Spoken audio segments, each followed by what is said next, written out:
Welcome to today's episode of the Medical Device Marketing Podcast. So today I'm joined by Becca and Jenna. Welcome, Becca and Jenna. Hi. Hello.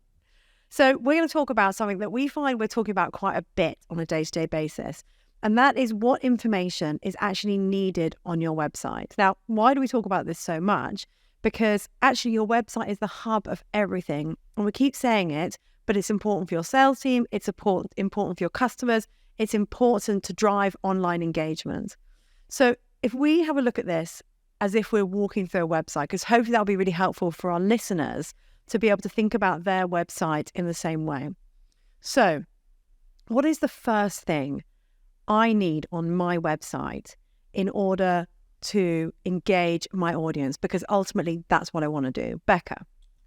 I'm going to assume that we're landing on the homepage, because the majority of people do land on the homepage. And that is that you need a really strong front section, or a header as it's normally referred to.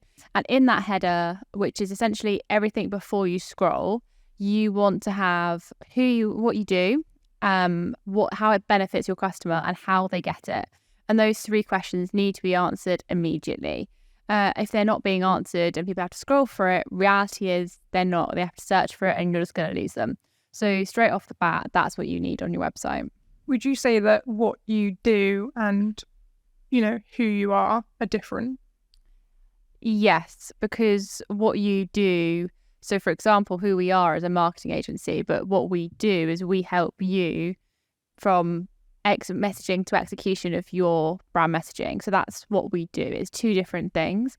And I think it's very common to get those confused. I think it's a very important distinction as well. Yeah, and then you also need to add in there how it helps your customer. So those are three things people need to take away from your header straight away. And if they're not taking that away, then you've not done your job properly in your messaging, I'd say. So we've got at the top, we're engaging directly with our primary audience, right? So one audience and saying the problem that we solve immediately and how we do it potentially. That's the first thing we see. And if we don't see that, then they'll likely click off. We know at the moment it's 10 seconds or less for somebody to click off. It's probably even less when you're just talking about a homepage like that.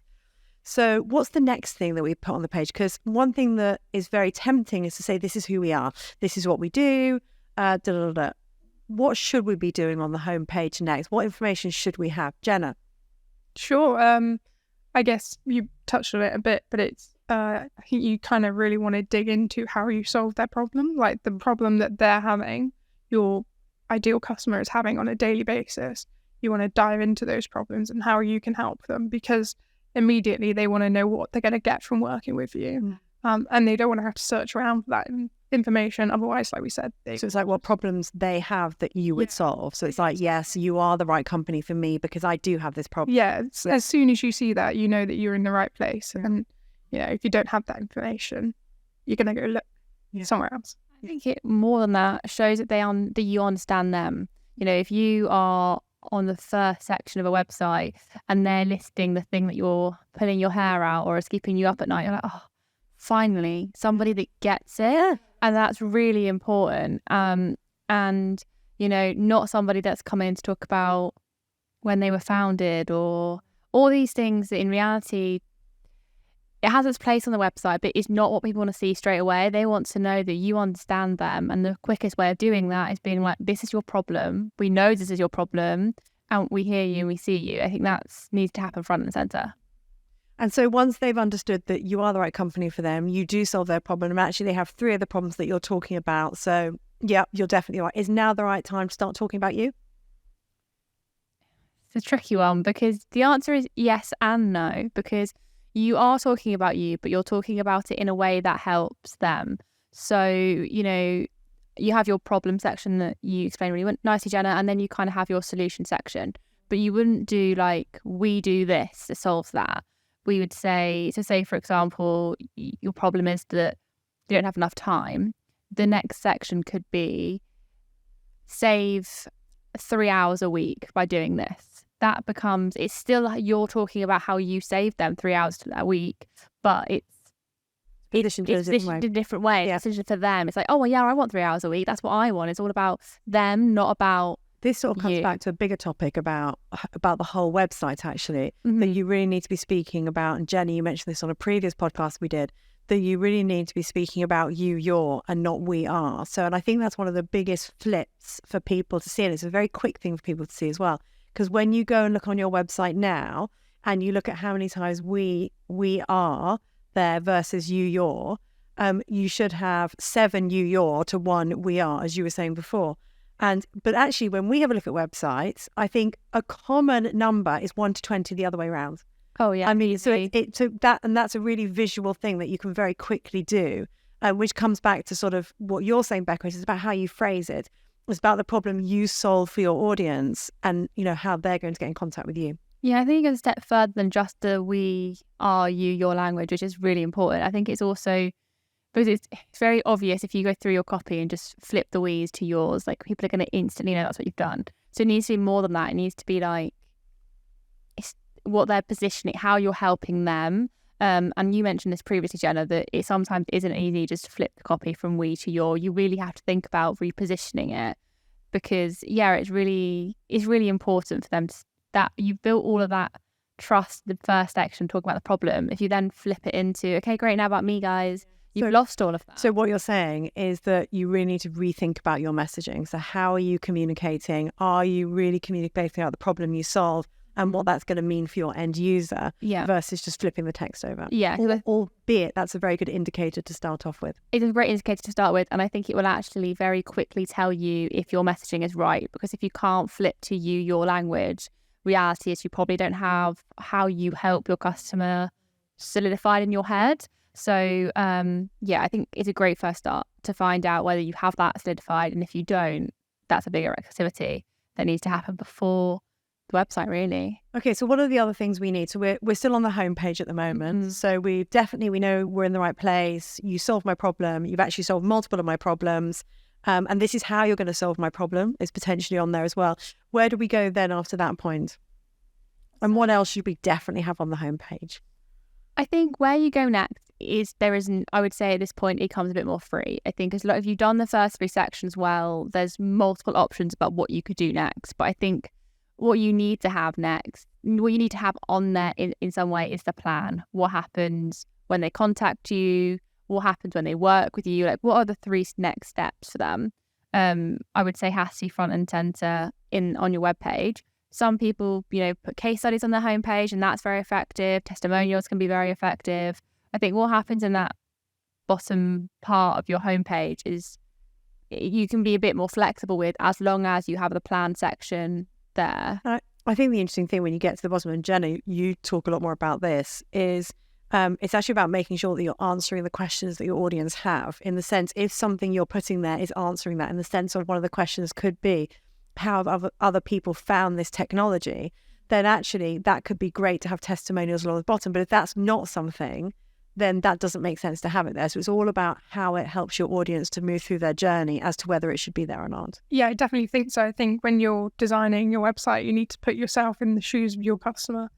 Okay, I've got this information. What do I need next to make my buying decision?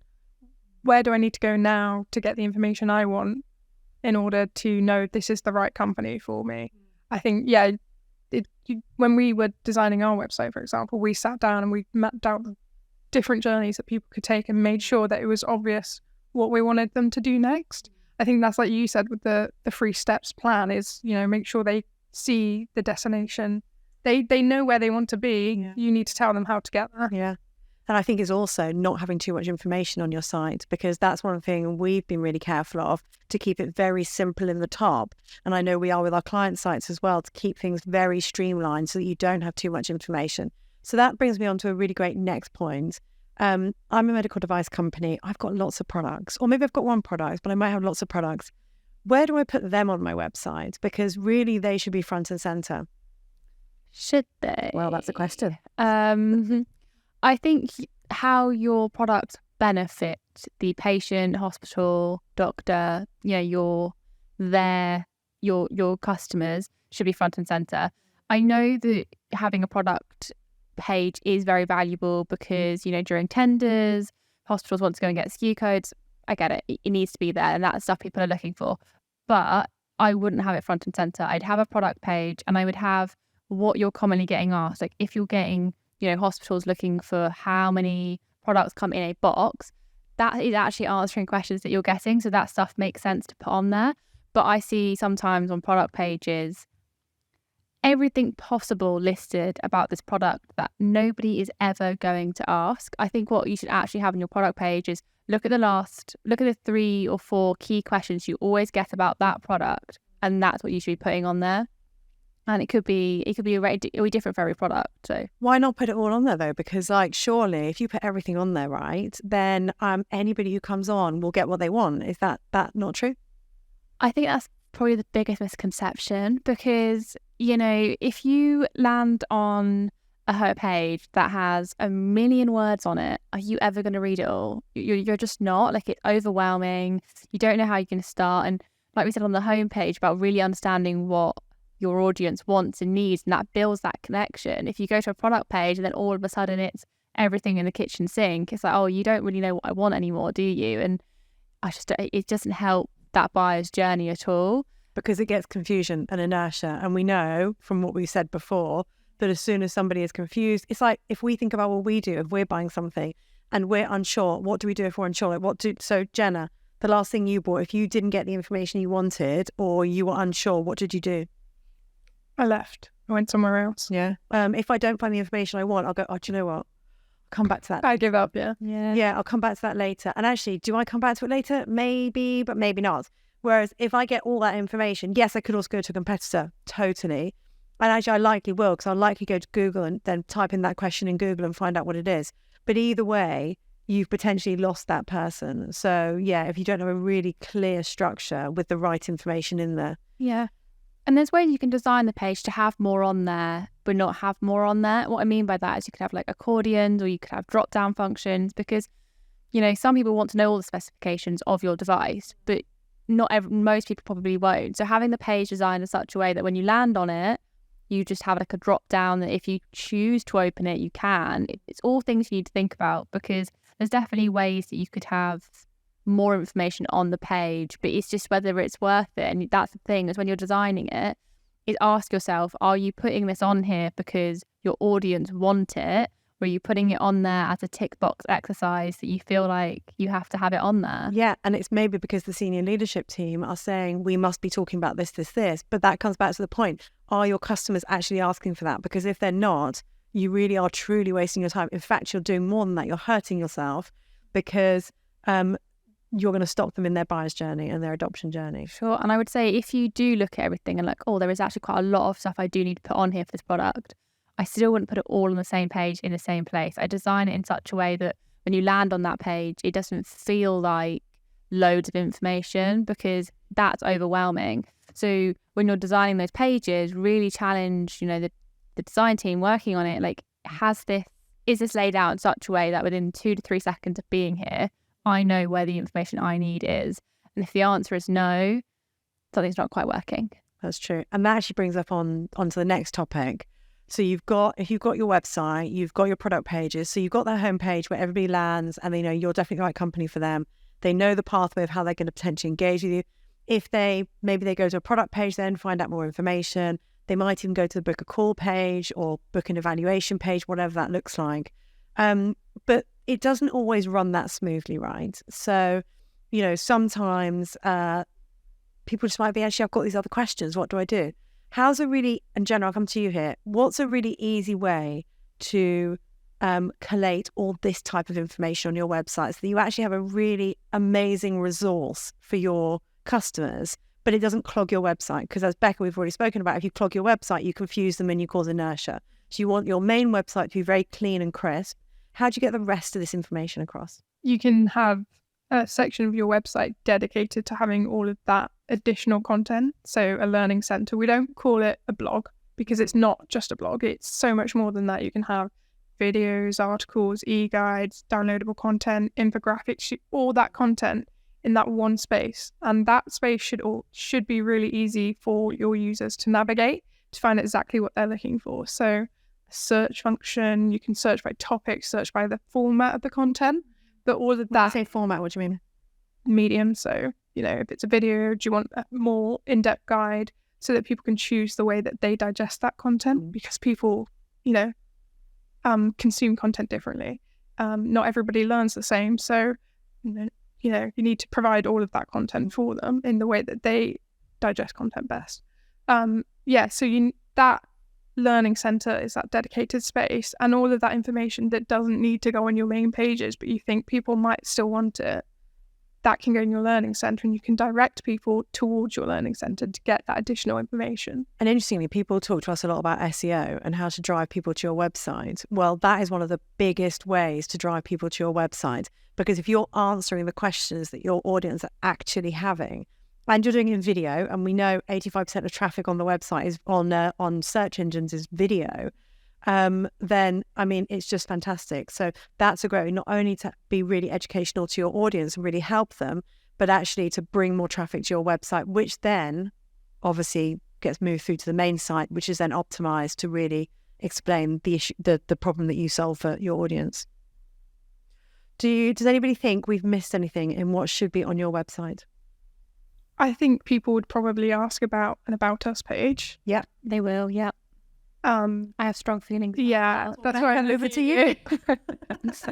I don't always feel they have value. I think About Us pages only have value when they are answering something for your audience. So if you're in a very technical field and people want to know when your ISOs were, what year you got your ISO, how your labs were created, and all of that stuff goes on an About Us page, and I think it adds extreme value, especially if you're in an area where people need that. But most of the time, About Us page just has pictures of your senior leadership team, pictures of your team, maybe a dog that's called Chief Morale Officer. Like, that is always what's on an About Us page, and I don't think it adds any value.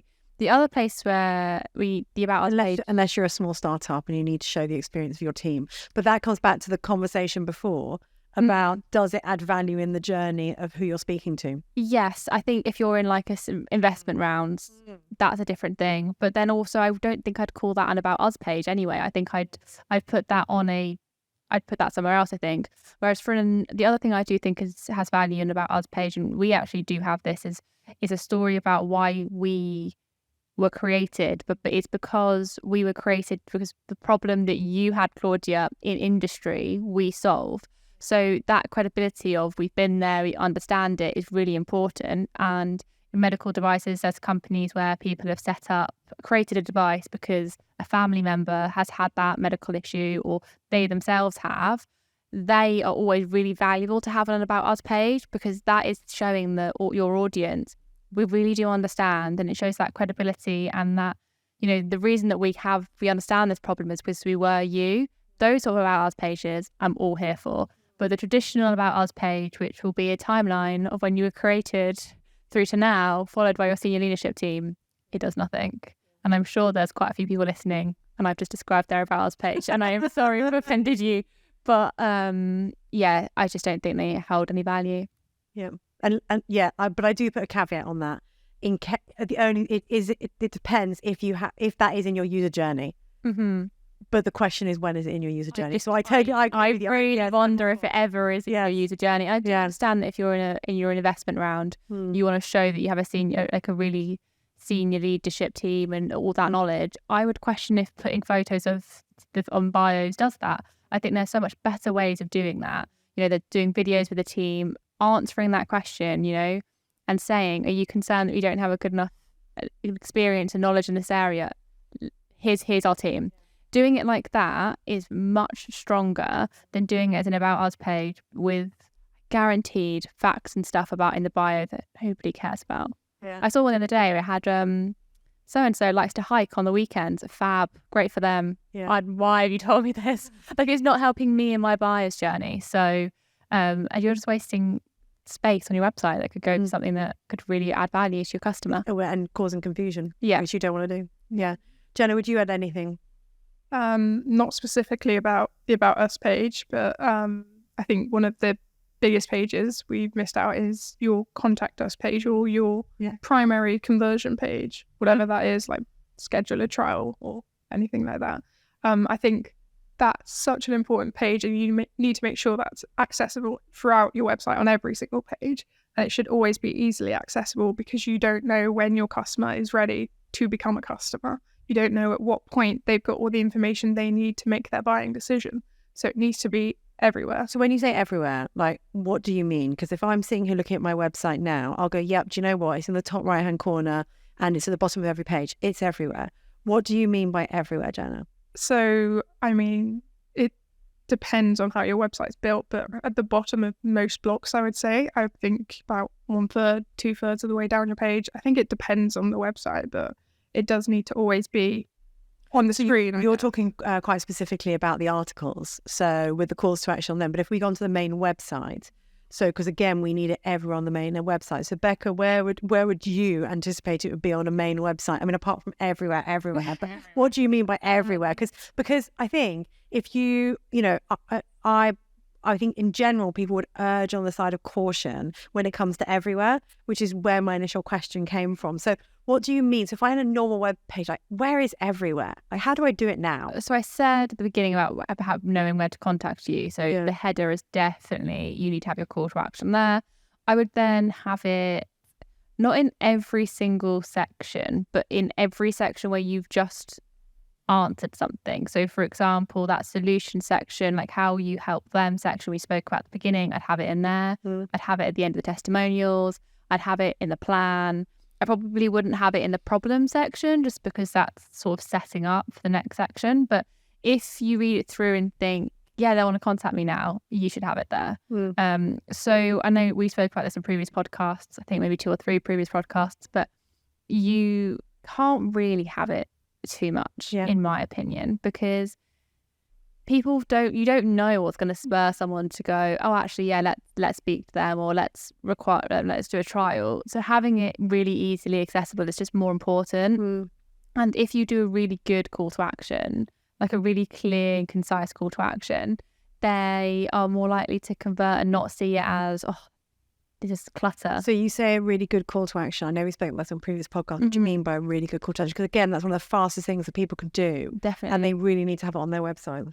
So, a call to action I see all the time is learn more, or, book a call, or I always think book a call is close to being right, but not quite right, because it's, well, how long is that call? Like, what am I getting? I think just making it more detailed, like book a 30-minute call makes all the difference, because you know exactly how much time you're dedicating to that company. Or things like, instead of saying book now, if it's, or buy now, actually say what you're getting, like request a 30-day sample, something like that. Something that gives you really, so you can see what you're getting by clicking that button. Is what I mean by specific. And you can trial it. I know you don't want your button to be super long, it don't want to be a whole sentence, but try a few words and see what really resonates with your audience. I think that's really important. That comes back to analytics, actually. And although we're talking about what you need on each page of your website, you actually really need analytics throughout your website to make sure that you understand, as you say, Becca, what is working and what isn't working, because this is an ongoing process. So you never know straight away what's actually going to work. And what I'd also say about that is change one thing at a time, which I don't think we've said yet in podcasts recently, but, changing all of your call to action buttons at the same time that you change your header, you don't know what's worked. And it could be that one of those things would have worked on the old site. So making sure that you change one thing at a time to really see what's working is really important. And if you want to try 2 things at once, A/B test it. Don't try everything all at once.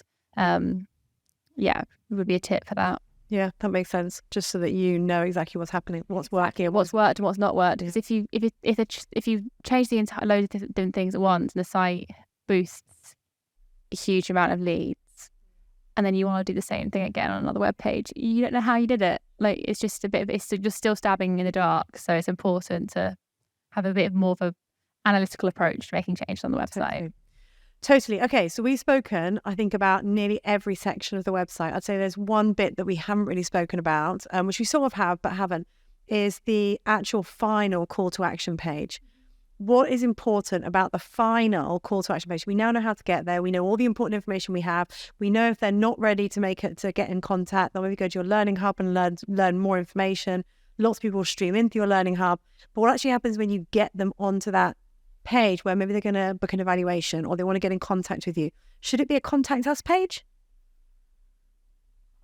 I'm smiling at you, Becca, because I know this is quite a controversial topic for you. Seems like most things in this podcast. I was going to say.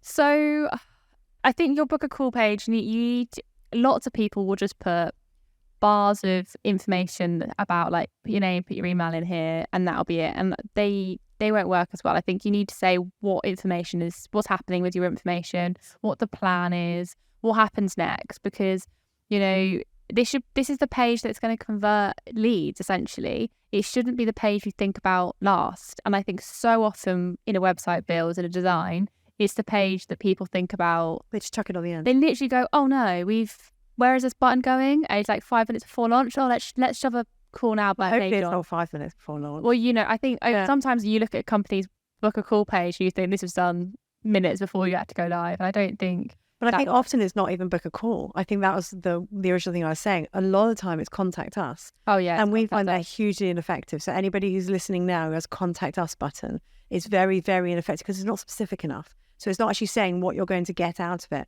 Another thing we find is very effective on the actual conversion page, whatever you want to call it, is actually adding a video because that helps them to understand who you are as a company, but also what's going to happen with their data. So it includes both of what you're saying, Becca, as well, but also seeing a real face at the other end and saying, we're not going to spam you, we're not going to email you.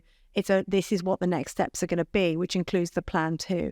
So I think that's a really nice way to finally engage your audience on your book and evaluation page, speak to somebody, whatever that page is. Yeah, it's just that little push they need to go over the edge.